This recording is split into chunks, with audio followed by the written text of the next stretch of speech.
ఇద్దరు ముగ్గురు రైతన్నలు వచ్చారు. వచ్చి వాళ్ళ గోడు చెప్పుకుంటున్నారు. పాలేరు వాళ్ళు, అన్నా మా ఎమ్మెల్యే గారు ఇప్పుడు మంత్రిగా ఉన్నారు, వ్యవసాయ మంత్రి గారు మా జిల్లా, ఇద్దరున్నారు, ఉప ముఖ్యమంత్రి కూడా మా జిల్లానే, ముగ్గురు మంత్రులు ముగ్గురు మొనగాళ్ళు ఉన్నారు. కానీ దురదృష్టం ఒక్క యూరియా బస్తా దొరకడం లేదు. ఎవరికి చెప్పుకోవాలి, మేము ఎవరికి చెప్పుకోవాలా అని రైతన్నలు వచ్చి అడుగుతుంటే వారిని నేను ఒకటే అడిగిన, మరి మార్పు మార్పు అన్నారు, మార్పు మార్పు అని ఓటేశారు, బాగున్నదా మార్పు అని అడిగిన.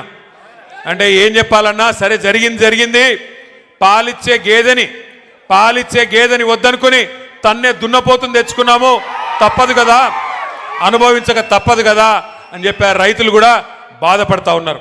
ఇవాళ నేను స్పష్టంగా చూస్తా ఉన్నా, ఖమ్మం ప్రజల్లో ఒక కాంగ్రెస్ పార్టీ మీద తీవ్రమైన వ్యతిరేకత, తీవ్రమైన కోపం కనబడతా ఉంది. సహజంగా మీరు అక్కడని నేను ఇక్కడంటే ఎవరికి కనబడుతుంది స్వామి, ఆగు. సహజంగా ఎప్పుడైనా స్థానిక సంస్థల ఎన్నికల్లో సహజంగానే నిజానికి అధికార పార్టీకి ఎంతో కొంత అడ్వాంటేజ్ ఉంటుంది.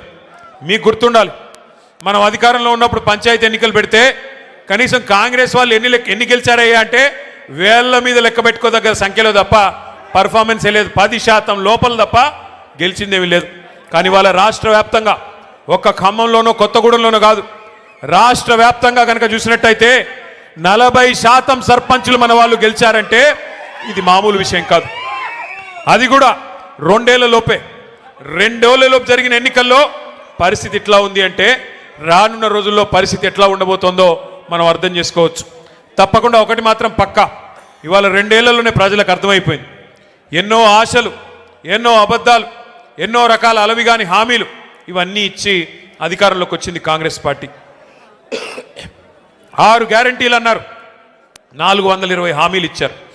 పక్కా నియోజకవర్గం మదిర, నాకు ఇంకా గుర్తుంది, ఆ వీడియో కూడా ఇక్కడ వేద్దామంటే స్క్రీన్ లేదు. డిప్యూటీ సీఎంగా ఉన్న ఆనాటి సిఎల్పి లీడరు, మదిర ఎమ్మెల్యేగా ఆనాడున్న బట్టి విక్రమార్క గారు ఆ రోజు అన్న మాట ఇంకా నాకు నా చెవుల్లో ఇంకా వినబడతా ఉన్నది.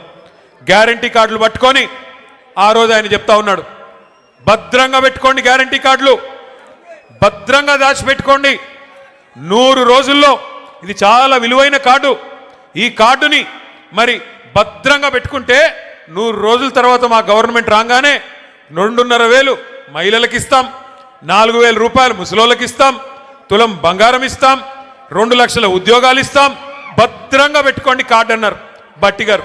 మరి ఇవాళ నేను బట్టి గారిని అడుగుతున్నా, బట్టి గారు 100 రోజులు కార్డును పెట్టుకోమన్నారు, మరి ఇప్పుడు 2 ఏళ్ళు అయిపోయింది, ఇప్పుడు ఎక్కడ పెట్టుకోవాలి కార్డు?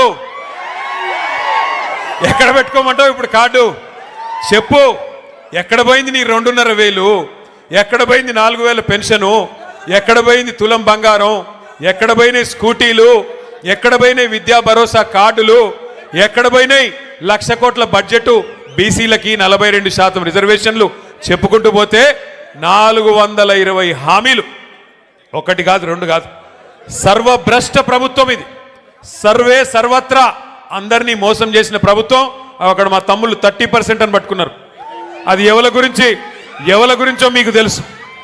ఒక మంత్రి కాదు, మీ జిల్లాలో అందరు మంత్రులు 30% నడిపిస్తున్నారు. బీ ట్యాక్స్ 30%, ఇక్కడ పక్కన పీ ట్యాక్స్ బాంబులేటి మంత్రి గారికి ఆయన ట్యాక్స్ కూడా 30%. ఏ భూమి ఆయన దగ్గర పోయినా 30% నాకు ఇచ్చేయమని అడుగుతున్నాడు బాంబులేటి గారు. అట్లాగే ఇక్కడున్న తుమ్మల గారు కూడా, ఆయన కూడా అదే పనిలో ఉన్నాడు. ఎవరికి వాళ్ళు ముగ్గురు ఇవాళ ఏ ఒక్కరు కూడా జిల్లాకి పనికొచ్చే ఒక్క పని కూడా చేయడం లేదు. ముగ్గురు మోసగాళ్ళు, మొనగాళ్ళు కాదు. ఒకటి మాత్రం వాస్తవం, ఈ ముగ్గురు మోసగాళ్ళకి అసలైన నాయకుడు ఎవడా అంటే అలీబాబా పైన ఉన్నాడు. ఇక మీరు చూస్తూనే ఉన్నారు ఆయన కథ. అయితే నోరు బారేసుకోవడం, జర్ర జర్ర జర్ర జర్ర జర్ర జర్ర తొందరపడక నన్ను మాట్లాడి, ముందే గొంతు బాలేదు, మాట్లాడి. నేను ఒక్కసారి మీరు దయచేసి ఆలోచించాలని కోరుతా ఉన్నా. 2 ఏళ్ళు అయిపోయింది, ఎన్ని ఈస్ట్ మన్ కలర్లో సినిమాలు చూపెట్టారు, అద్భుతమైన రంగుల కళ లాంటి సినిమా. మీకు ఇది ఇస్తాం, అది ఇస్తాం, అది చేస్తాం, ఇది చేస్తాం. 2 ఏళ్లలో ఏం చేశారు ఖమ్మానికి నేను అడుగుతున్నా. ఈ జిల్లాలో కేసీఆర్ గారు 7.5 లక్షల ఎకరాలకు నీళ్ళు ఇవ్వాలని చెప్పి, గోదావరి జలాల మీద పూర్తి హక్కు ఖమ్మం జిల్లాకి దక్కాలని చెప్పి ఎందుకంటే మీ తర్వాత కిందికి ఆంధ్రాకి, ఆంధ్రా నుంచి కిందికి సముద్రంలోకి నీళ్లు పోతాయి. తెలంగాణలో కిందేమీ లేదు ఇంకా ఖమ్మం తర్వాత, కొత్తగూడెం తర్వాత.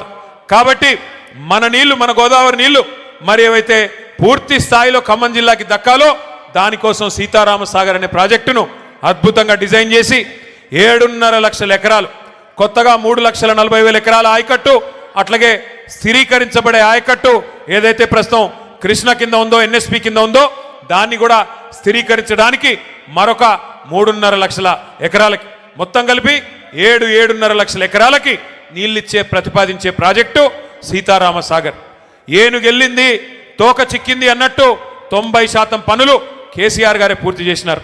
చేసి చివరికి మనం దిగిపోయే నాడు డిసెంబర్ 2023లో కట్టిన ఇల్లు పెట్టిన పొయ్యి అన్నట్టుగా వీళ్ళ చేతికి తాళాలు ఇచ్చి మనం పక్కకు తప్పుకున్నాం. 2 ఏళ్ళైంది. ఏం చేశారు మరి? అశ్వారావుపేటలో ఈరోజు నిజానికి ఒక్క సీతారామ సాగర్ ద్వారా 1,30,000 ఎకరాలకి నీళ్ళు ఇచ్చేదానికి కేసీఆర్ గారు డిజైన్ చేశారు. సత్తుపల్లి నియోజకవర్గంలో కల్లూరు కావచ్చు, వేంసూరు కావచ్చు, పెనుబల్లి కావచ్చు, 4 మండలాల్లో 40,000 ఎకరాలకు నీళ్ళు ఇవ్వడానికి సీతారామ సాగర్ని కేసీఆర్ గారు డిజైన్ చేశారు. ఇవాళ ఇల్లెందు నియోజకవర్గంలో